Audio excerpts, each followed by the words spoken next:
स्वरूपिणे अवतार वरिष्ठाय रामकृष्णाय ते नमः।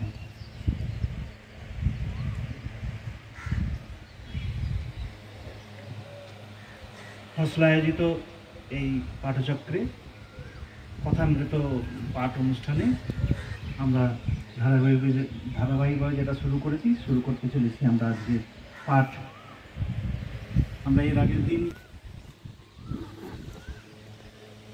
ঠাকুরের সংক্ষিপ্ত জীবনচরিত এবং তার যে সাধন ক্ষেত্র সেই দক্ষিণেশ্বর মন্দির ভবতারিণীর মন্দির সেখানকার পরিচয়, সেই জায়গাটির পরিবেশ সম্পর্কে আমরা গতদিনে পড়েছি।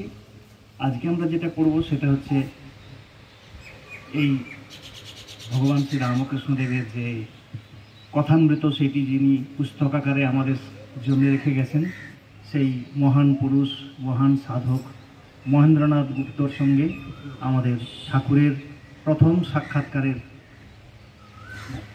কাহিনী বা বর্ণনা আমরা আজকে সেইখানটি পাঠ করব। এই জায়গা থেকে আমরা অনেকগুলো জিনিসই জানতে পারবো। এই শুরুর দিকটি এত সুন্দর এবং হৃদয়গ্রাহী, আপনাদের সকলেরই অবশ্যই ভালো লাগবে। কারণ আজকে ভগবান শ্রী রামকৃষ্ণের মুখ থেকে যে বাণীগুলি বেরিয়েছিল তার প্রথম দিকের যেগুলি আমরা কথামৃতে পাই সেইটি আজ থেকেই শুরু।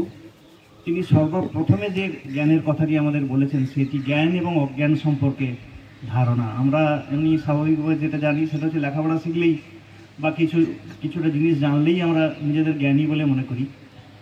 সেই জ্ঞানের ঠাকুর বললেন না, এটা কোনো জ্ঞানই নয়, ঈশ্বর আছেন এইটি জানাই হচ্ছে জ্ঞান, বাকি সবই অজ্ঞান। মানে অদ্ভুত একটি কথা, এটি বিবেচনা করার মতো কথা।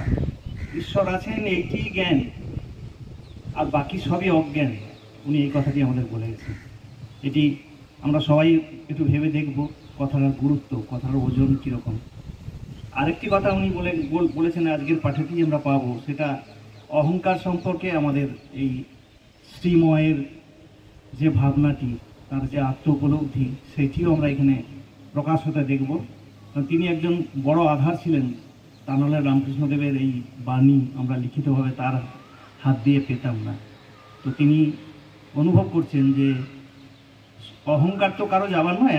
আমরা কখনোই বলতে পারি না যে আমার অহংকার নেই, কারণ অহংকার আমাদের সূক্ষ্ম শরীরের সঙ্গেই আছে, সেটি একটি শরীরের অংশ, এটি স্থূল শরীরের অংশ। মন বুদ্ধি যেমন আছে তেমনি অহংকারও আছে, নেই বললে ভুল বলা হবে।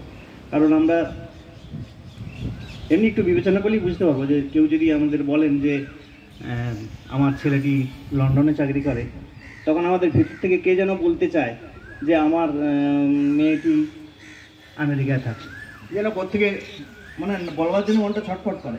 এবং যদি দেখি যে আমার ছেলে মেয়ে তো কেউ নয়, তখন আমি বলবো আমার কী বলে একটা দূর সম্পর্কের আত্মীয় সে থাকে। মানে চুপ করে থাকতে পারবো না। এর থেকে আমরা বুঝতে পারি যে আমাদের মনের মধ্যে অহংকার কাজ করে যাচ্ছে, কিন্তু অহংকার নেই এই কথাটা একদমই ভুল কথা। কাজে আমরা চেষ্টা করবো, এই যে শ্রীম যেমন ভেবেছেন, উনি কিন্তু শেষকালে বললেন উনি অনুভব করছেন যে আমার অহংকার চলে যাচ্ছে এই মহাপুরুষের কাছে এসে।